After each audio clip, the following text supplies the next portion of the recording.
He has written 6 books and has sold over 4 million copies so far.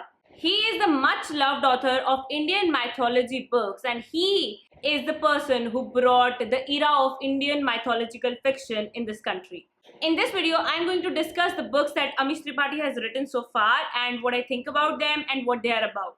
Hi there, I'm Anvita and I make book related videos on this channel every Tuesday, Thursday and Saturday. If you're new here and if you want to get notified every time I post a new video, then make sure you subscribe and turn your notifications on. If you don't do that, you won't get to know about my latest videos. So, choice is yours, and before further ado, let's get started with this video.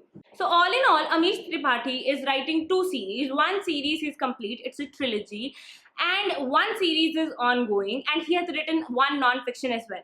His first book series, Shiva Trilogy, is what put him on the map, and I'm going to be discussing this series first. So this is a trilogy. The first book is The Immortals of Meluha, the second book is The Secret of Nagas, and the third book is The Oath of Vayuputras. Now, what is Shiva Trilogy? It's basically a reimagining of life of Lord Shiv, who is a Hindu god. The series is popular not only in India, but it was officially released in UK as well, and through my own personal experience, I can tell you that these books are popular worldwide, and a lot of people who are not from India have asked me about these books or shown interest in reading these books.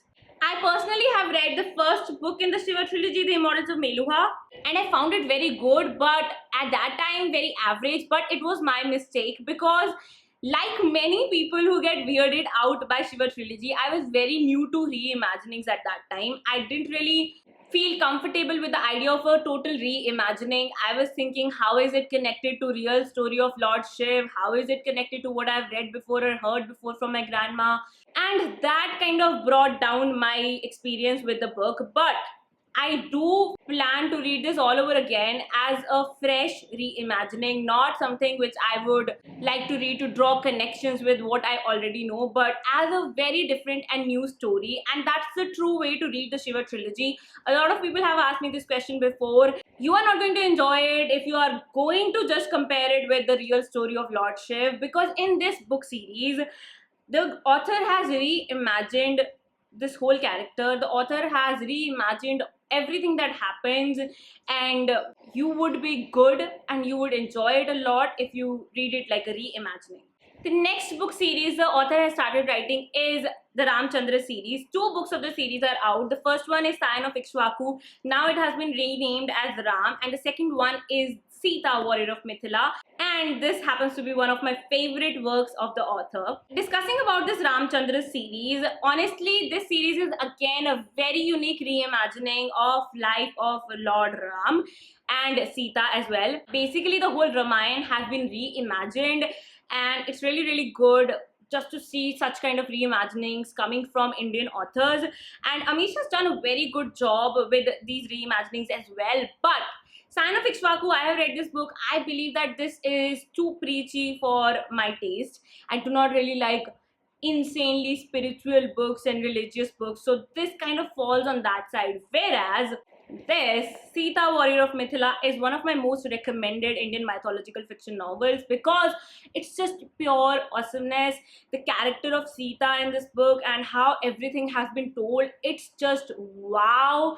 You would be missing a lot. You would be missing a very good book if you do not pick up this book. And the good part here is that you do not have to read this book to actually read Sita, Warrior of Mithila. These can be read as standalone novels. This is the best part.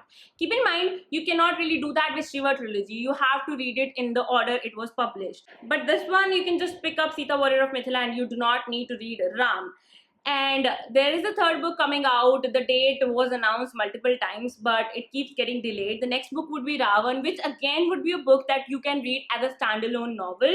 And after that, after these 3 books come out, Ram, Sita and Ravan, then the series would go on how usual series are, like you have to follow it in a chronological order. And in the course of last year and last year, Amish Tripathi has announced some more books, but nothing really has come out. And there is one non-fiction Amish Tripathi has also written, which is called The Immortal India. It's basically a collection of essays on history, religion, India, Indian mythology and social issues. And I already told you about the books that are in the pipeline, Ravan, and the other book, I think it's called Suhail Dev and the Battle of Bhairaj.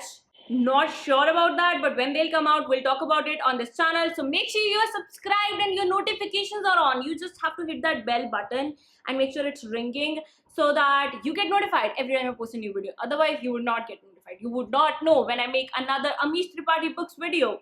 And that's it, guys. These are all the Amish Tripathi books that I wanted to talk about.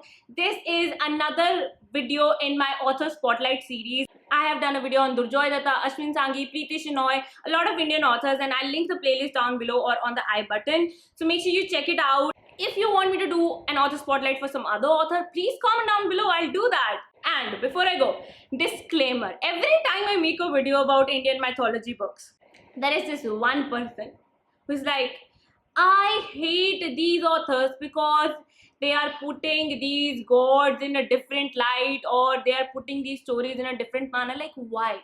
Why are you like that? They are not really defaming your gods and goddesses.